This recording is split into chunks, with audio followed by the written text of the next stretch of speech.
नमस्कार दोस्तों, मैं अपने YouTube चैनल साहित्यिक कृतिक में आपका स्वागत करती हूँ।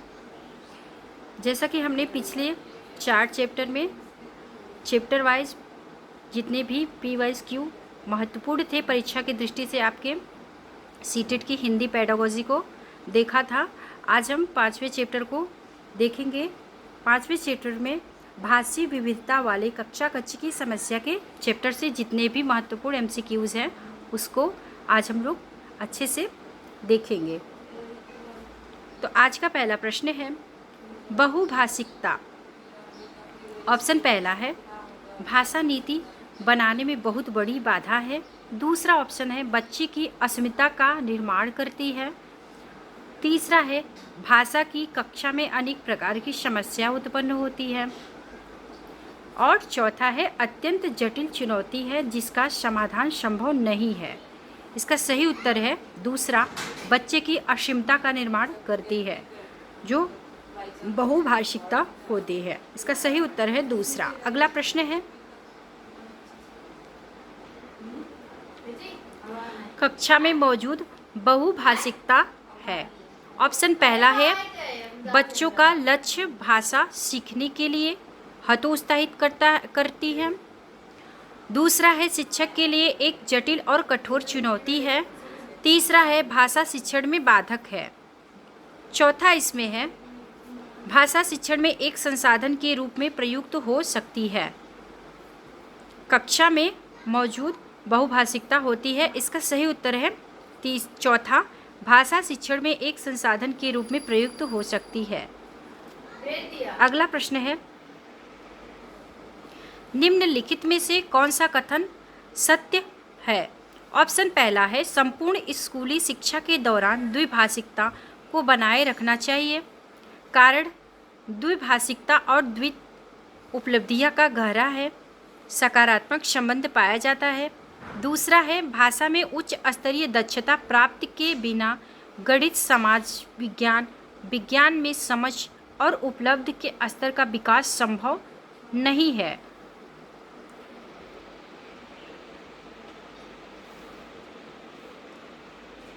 तीसरा है इसमें पढ़ने की आदत को प्रोत्साहित करने के लिए यह जरूरी है कि प्रत्येक स्कूल में अच्छे पुस्तकालय हो जहां बच्चे को अपने पाठ्यक्रम के अलावा अन्य सामग्री व लेखन के प्रति भी प्रेरित किया जा सके। इसका सही उत्तर है चौथा, उपर्युक्त में से सभी।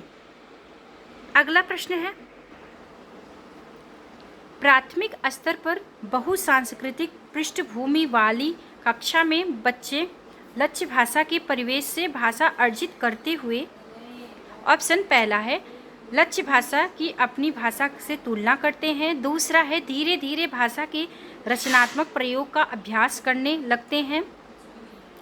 ऑप्शन तीसरा है उसे शुद्ध अशुद्ध रूप से पहचानते हैं। चौथा है व्याकरणिक नियमों की शुद्धता को परखते हैं।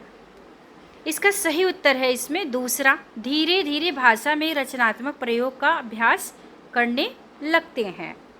ऑप्शन दूसरा इसका सही उत्तर है। अगला प्रश्न है मातृभाषा या क्षेत्रीय भाषा का प्रयोग शिक्षा के सभी उच्च स्तरों तक जारी रहना चाहिए क्योंकि ऑप्शन पहला है मातृभाषा या आसपास की भाषा में उच्च दक्षता का स्तर बेहतर संज्ञानात्मक विकास अंतर्व्यक्तित्व संवाद कुशलता व सैद्धांतिक स्पष्टता को बढ़ावा देने में महत्वपूर्ण भूमिका निभाता है। दूसरे में है ऐसा करना अंतर्राष्ट्रीय संबंधों में विस्तार के दृष्टिकोण से सर्वाधिक आवश्यक है। तीसरा है मातृभाषा में बच्चे की रुचि अधिक होती है। चौथा है केवल मातृभाषा के जरिए ही बच्चों के संज्ञानात्मक विकास एवं संवाद कुशलता को बढ़ाया जा सकता है। इसका सही उत्तर है पहला, मातृभाषा व आसपास की भाषा में उच्च दक्षता का स्तर बेहतर संज्ञानात्मक विकास के अंतर व्यक्तित्व संवाद कुशलता व सैद्धांतिक स्पष्टता को बढ़ावा देने का महत्वपूर्ण भूमिका निभाता है। सैद्धांतिक स्पष्टता देने के लिए महत्वपूर्ण भूमिका निभाते हैं। इसका सही उत्तर है पहला। अगला प्रश्न है,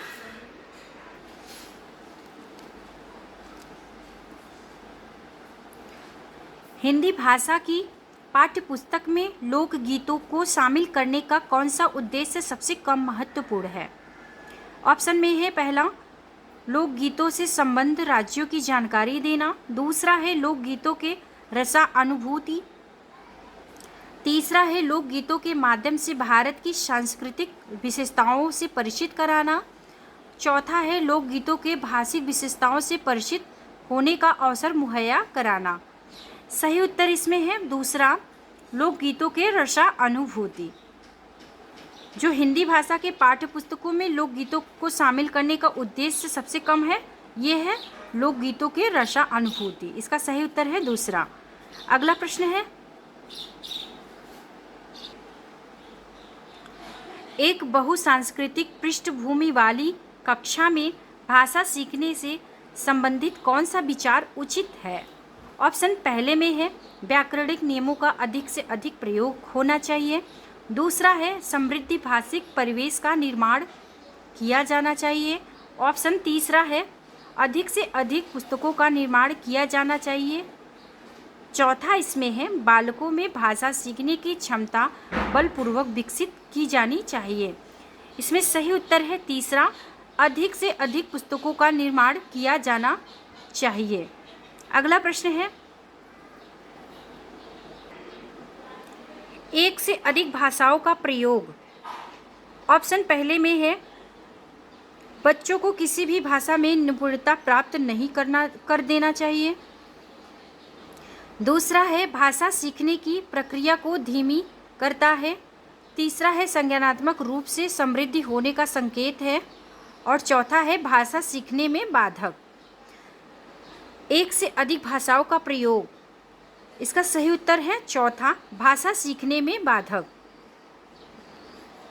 अगला प्रश्न है, मैं अपनी कक्षा में बहुभाषिकता को महत्व देती हूँ, इसीलिए मैं, ऑप्शन पहला है विभिन्न भाषाओं की पुस्तकों का आदर करती हूँ। दूसरा है बच्चों को कई भाषाओं की कविता का गान कराती हूँ। तीसरा है श्यामपट्ट पर हिंदी भाषा के शब्दों के अर्थ 2 भाषाओं में अवश्य लिखती हूँ। और चौथा है सभी भाषाओं को अपनी मातृभाषा में कहने सुनने की आज़ादी देती हूँ। इसका सही उत्तर है चौथा, सभी बच्चों को अपनी मातृभाषा में कहने सुनने की आज़ादी देती हूँ। बहुभाषिकता का महत्व यही होता है। इसका सही उत्तर है चौथा। अगला प्रश्न है, मातृभाषा में शिक्षा से ऑप्शन में है पहला, कक्षा में पढ़ाई करने में सुविधा होगी। दूसरा है शिक्षार्थियों को अधिकाधिक प्रतिभागिता। और तीसरा है बेहतर परिणाम निकलेंगे। चौथा है उपयुक्त सभी। इसका सही उत्तर है उपयुक्त सभी। कक्षा में पढ़ाई की सुविधा होगी, शिक्षार्थियों का अधिक से अधिक प्रतिभागिता होगा और बेहतर परिणाम निकलेंगे। सही उत्तर है इसका चौथा। अगला प्रश्न है, आपकी कक्षा में कुछ विद्यार्थी सड़क को सरक बोलते हैं, इसका सबसे संभावित कारण है। ऑप्शन पहले में है लापरवाही का होना।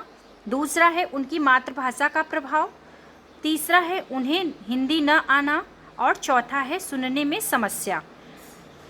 इसका सही उत्तर है उनकी मातृभाषा का प्रभाव। अगला प्रश्न है, हिंदी की कक्षा में प्रायः हिंदीतर भाषी बच्चे अरुचि प्रदर्शित करते हैं क्योंकि ऑप्शन पहले में है उन्हें हिंदी सीखने का उपयोग नज़र नहीं आता। दूसरा ऑप्शन है अध्यापक उनकी भाषा संबंधित त्रुटियों को सहजता से स्वीकार नहीं करते हैं।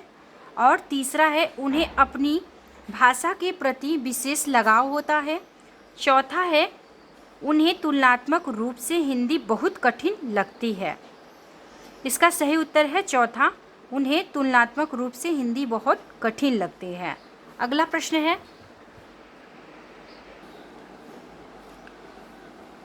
त्रिभाषा सूत्र का उद्देश्य है। इसमें पहला है ऑप्शन, देश में बहुभाषी संवाद के परिवेश को बढ़ावा देना। दूसरा है विभिन्न संस्कृति से परिचित करवाना, और तीसरा है विदेशी भाषा से परिचित कराना। ऑप्शन चौथा है उपयुक्त सभी। इसका सही उत्तर है उपयुक्त सभी। भिन्न संस्कृति से परिचित कराना, विदेशी भाषा से परिचित कराना, ये सभी आते हैं त्रिभाषा सूत्र के उद्देश्य में। इसका सही उत्तर है चौथा। अगला प्रश्न है, बहुभाषिक कक्षा में समस्या है। ऑप्शन पहले में है शिक्षक संबंधित, दूसरा है छात्र संबंधित, और तीसरा है भाषा संबंधित, चौथा है उपयुक्त सभी। बहुभाषिकता कक्षा में समस्या होती है, ये सभी भाषा संबंधित, छात्र संबंधित, शिक्षक संबंधी। तो इसका सही उत्तर है चौथा। अगला प्रश्न है, बहुभाषिक कक्षा में शिक्षक में इतनी योग्यता अवश्य होगी कि वह, ऑप्शन पहले में है सरल प्रश्न पत्र बना सके, दूसरा सभी बच्चों के मातृभाषाओं की संरचनाओं को जान सके, तीसरा है पाठ्य पुस्तक को जल्दी पूर्ण करा सके, और चौथा है विभिन्न भाषाओं में पाठों की विषय वस्तु का शब्दांश अनुवाद कर सके। इसका सही उत्तर है सभी बच्चों की मातृभाषाओं की संरचनाओं को जान सके। बहुभाषिक कक्षा में शिक्षक की इतनी योग्यता पाई जाती है। इसका सही उत्तर है दूसरा। अगला प्रश्न है, बहुसांस्कृतिक पृष्ठभूमि वाली कक्षा में भाषा शिक्षक को क्या करना चाहिए। ऑप्शन में पहला है मौखिक कौशल पर बल देना चाहिए, दूसरा है अभिव्यक्तात्मक कौशल पर ही बल देना चाहिए, तीसरा है परस्पर बातचीत करने के अधिकाधिक अवसर देने चाहिए, और चौथा है बच्चों को मानक भाषा प्रयोग के लिए ही कहना चाहिए। इसका सही उत्तर है तीसरा, पारस्परिक बातचीत करने से अधिक अवसर देना चाहिए। अगला प्रश्न है, बहुभाषिक कक्षा के संदर्भ में आप इनमें से किस विधि को सर्वाधिक उचित समझते हैं। बहुभाषिक कक्षा के संदर्भ में ऑप्शन में पहला है स्वतंत्र शब्द को 10 बार बोलिए, दूसरा है सूर्य अस्त हो गया वाक्य को 10 बार लिखिए, और तीसरा ऑप्शन है हिंदी पाठकों में आए चिड़िया, पुस्तकें, कुओं को आपकी भाषा में क्या कहते हैं बताइए, और चौथा है लठ, खेत, खत और शब्दों की हिंदी रूप कंठस्थ कीजिए। इसका सही उत्तर है तीसरा, हिंदी पाठ में आए हुए चिड़िया, पुस्तक, कुओं को आपकी भाषा में क्या कहते हैं ये बताइए। सही उत्तर इसमें है तीसरा। अगला प्रश्न है, बहु सांस्कृतिक पृष्ठभूमि वाली भारतीय कक्षाओं में भाषा शिक्षण के लिए अति आवश्यक है। ऑप्शन पहले में है परस्पर बातचीत के लिए अनेक अवसर निर्माण, दूसरा है बच्चों को श्रवण व लेखन कौशल के अधिकाधिक अवसर देना, तीसरा है विद्यार्थियों को भाषण व लेखन कौशल के अधिकाधिक अवसर देना, चौथा है लक्ष्य भाषा के विभिन्न भाषिक तत्वों का अधिकाधिक अभ्यास। बहुसांस्कृतिक पृष्ठभूमि वाले कक्षाओं में ऑप्शन इसका पहला सही है, परस्पर बातचीत के लिए अनेक अवसर का निर्माण करना। ऑप्शन इसका पहला सही है। अगला प्रश्न है, बहुसांस्कृतिक पृष्ठभूमि वाली कक्षा में भाषा शिक्षक को क्या करना चाहिए। ऑप्शन पहले में है पारस्परिक बातचीत करने के अधिकाधिक अवसर देना, दूसरा है बच्चों को मानक भाषा प्रयोग के लिए ही कहना चाहिए, तीसरा है मौखिक कौशल पर बल देना चाहिए, चौथा है अभिव्यक्तात्मक कौशल पर ही बल देना चाहिए। इसका सही उत्तर है पहला, पारस्परिक बातचीत के अधिकाधिक अवसर देना चाहिए। भाषा शिक्षक को अपनी कक्षा में ये करना चाहिए। इसका सही उत्तर है पहला। अगला प्रश्न है, विद्यालय में एक से अधिक भाषाओं का शिक्षण। ऑप्शन पहले में है जटिल समस्या उत्पन्न करना, ऑप्शन दूसरे में है अनेक भाषाओं के शिक्षकों के रोजगार को बढ़ावा देता है, और तीसरा है बहुभाषिकता और राष्ट्रीय सद्भाव का प्रसार करती है, और चौथा है व्यवहारिक नहीं है। जैसा कि इसमें पूछा गया है कि विद्यालय में एक से अधिक भाषाओं का शिक्षण, तो इसका सही उत्तर है तीसरा, बहुभाषिकता और राष्ट्रीय सद्भाव का प्रसार करती है। तीसरा ऑप्शन इसका सही उत्तर है। अगला प्रश्न है, भाषा सीखने का अर्थ उस भाषा की सीखना भी है क्योंकि भाषा किसी भी का अभिन्न हिस्सा होता है। ऑप्शन पहले में है ऐतिहासिक, इतिहास, दूसरा है संस्कृति, तीसरा है बारीकी, व्याकरण, चौथा है नियमबद्धता और व्याकरण। इसका सही उत्तर है दूसरा, संस्कृति और संस्कृति। भाषा सीखने का अर्थ उस भाषा की संस्कृति सीखना भी है क्योंकि भाषा किसी भी संस्कृति का अभिन्न हिस्सा होता है। इसका सही उत्तर है दूसरा। अभी तक वीडियो में बने रहने के लिए आप लोगों को बहुत बहुत धन्यवाद। फिर मिलते हैं हम नेक्स्ट वीडियो में नेक्स्ट चैप्टर को लेके।